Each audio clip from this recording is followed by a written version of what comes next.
Alright, so now Mr. Tom Kuzma will be holding a basketball clinic with the kids. So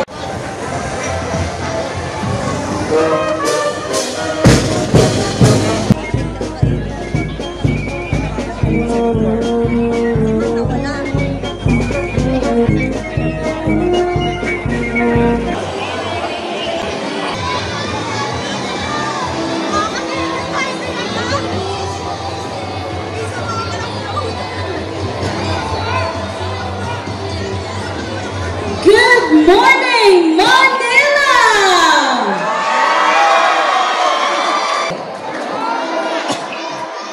Parang mahina yata. Ulitin natin ha. Barangay 901, make some noise! Ayan, at syempre, we are all here for something really special today, and it is the presentation of the mural of NBA star Kyle Kuzma! That's right, you heard it right. We are gathered here today to celebrate not only the artistry behind this mural, but also the inspiration it brings to the youth and the basketball community here in Punta Santa Ana, Manila. But before we begin, let's give ourselves a big round of applause for being part of this meaningful and historic event. Ayan, palakpakan naman po dyan. Tulong ng mga kaibigan natin, sina Tino Cordero, sina Makuban, na nagpasimula ng basketball court mural sa tenement. Nagsimula tayo with Michael Jordan. We have Kobe Bryant, last 2023. We have LeBron James. And just last March, with Luka. And now, with Kuzma himself. I would like to take this opportunity to give my thanks to the people behind the success of this event. First of all, to my good friend, my kumpare, the reason o dahilan bakit meron tayo ngayon programa ngayong umaga. Palakpakan po natin ang anak ng tenement. Palakpakan po natin ang minamahal natin, Maya Karandang. Si Maya po ang dahilan bakit tayo mayroong programa. Sa loob ng 2 linggo, ginawa po niya ang lahat para po mabuo ang programang to sa tulong po ng barangay. Gayon din po, nais ko pong pasalamatan ang tao, ang inspirasyon ng aking pamumuno sa ating barangay. Lahat ng hiniling natin para sa ating barangay, hindi ako pinahindian, basta para sa inyo. Palakpakan po natin ang minamahal nating Yorme Isko Moreno Tumagoso. Magandang umaga sa inyong lahat. Mga batang Maynila, excited na ba kayo? Una, siyempre, pinagpapauna ko, no? Napakalaking bagay na kakunti lang ang superstar sa mundo. And the world is so big, but today we are honored and grateful to the team who brought Kyle in our neighborhood. Kaya, mga batang Maynila, pwede ba sabay-sabay tayong maingay na palakpakan para kay Kyle? Thank you, Kyle. You just made a lot of people happy today and inspired a lot of kids to continue and pursue their dreams and aspirations, particularly in sports. So, sa inyo naman, mga kabataan, ikapuri natin ang ating barangay dahil alam nyo, 896 barangays sa buong Maynila. Pero napaka-special lagi ng barangay nyo.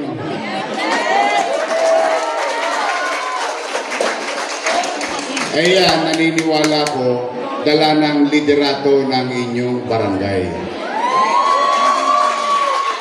This will not happen with cooperation of each and every one of them. Ang ating punong barangay at mga kagawad at barangay official. O ngayon naman, ayokong pakabahan kasi ang gusto kong star ngayon, si Kyle. Pero may request si chairman eh. Gusto nyo ba talagang pinturahan ko?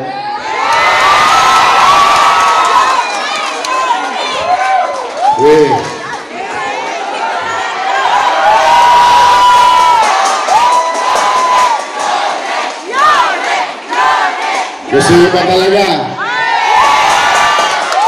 Chairman, gusto ba ng tao na pinturahan? O sige, may awa Diyos.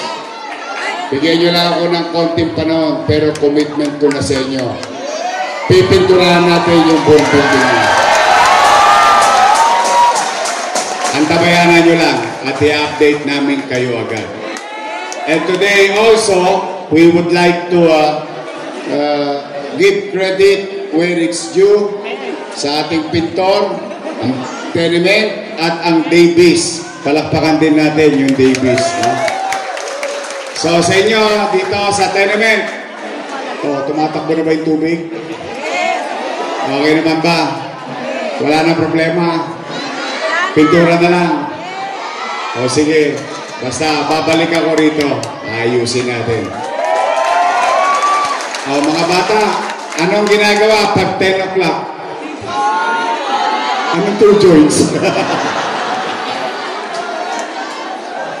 Ano gagawin pag 10 o'clock? Tutulog na, ha? Huwag niyong pasasakitin ang loob ng nanay ninyo. Huwag matigas ang ulo. Pag sinabi ng lola at lolo, alas 10 na, may curfew. Uwian na. Promise? Sige, maraming salamat. Again, palakpakan natin si Kyle. Ang ating Vice Mayor, Chia Chesa, ang ating sports department at lahat ng team na nandito. Isang mainit na palakpakan para sa kanila. Maraming salamat. Pagpalain nawa kayo ng Pong May Kapal. Manila! God first. Thank you. Thank you so much, Mayor Isko, for your words that truly encourage our community, especially our young. Dati, pinapanood lang natin siya sa NBA, di ba? Ngayon, he's right here in front of us, in Punta Santa Ana, Manila. Ladies and gentlemen, the moment we've all been waiting for. Let us hear from the man of the hour, an NBA star who has inspired many young Filipinos with his passion and dedication to the game of basketball, a champion on and off the court. Let's give a warm Manila welcome, Mr. Kyle Kuzma!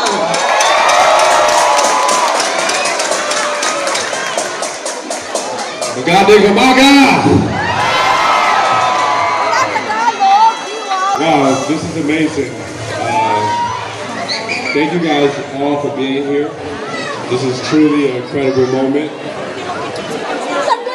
As I look here and stand in awe of all your guys' support. This is my second time in the Philippines, in Manila. And my first time here, I really felt the love. I thought it was amazing.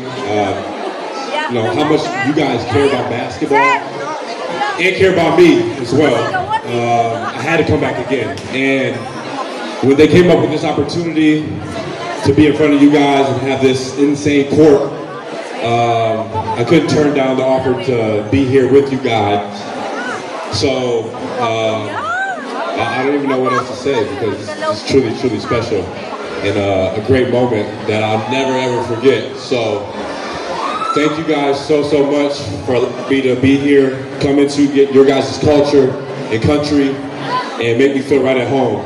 So, thank you guys so much. Yes.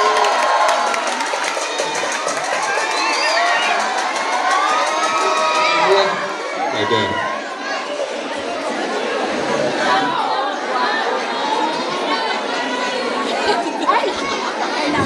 Thank you, Ka Kuzma, for gracing us with your presence and inspiring the youth of Manila. Alright, and now for the exchange of gifts. As a sign of love and appreciation, we'd like to present a special gift to Mr. Kyle Kuzma. This is a small token for the community that will remind him of Manila and the people of Barangay 901.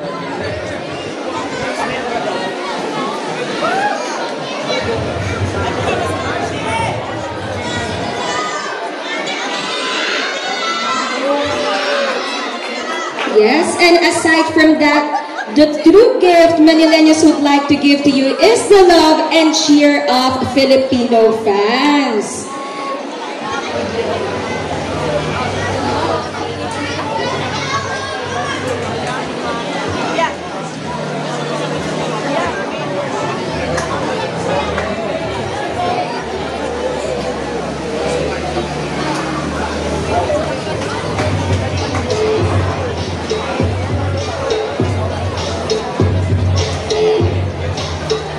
Alright, let's give them a warm round of applause.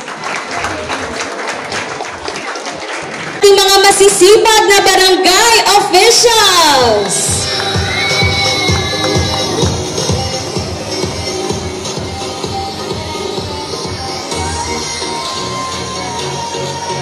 Alright, next up, the mural artist, Miss Maya Carandang of Maya 100.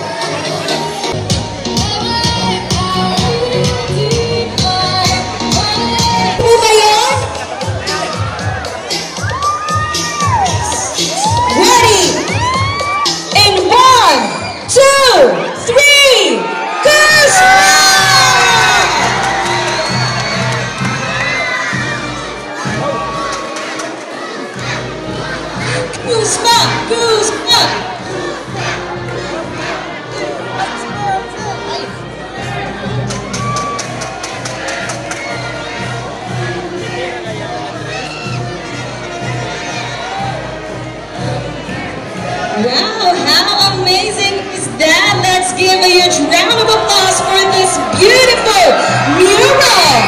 A true symbol of inspiration for the youth of Manila.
A big round of applause for this beautiful masterpiece that will surely inspire generations of basketball enthusiasts here in Manila.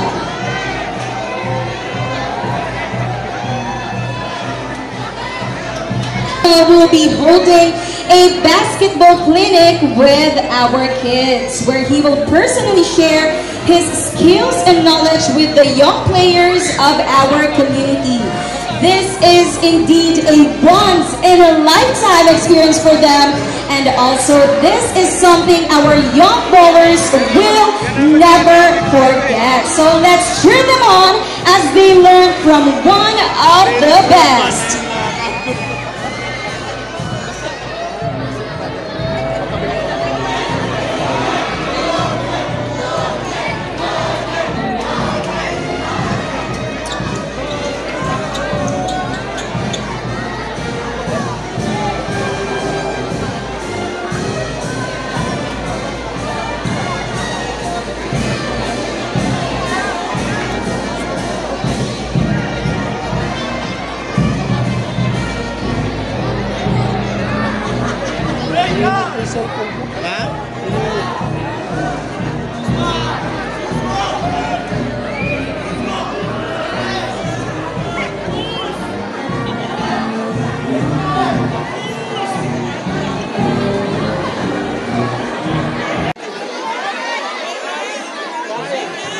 Happy birthday. Ay, thank you, sir. Thank you.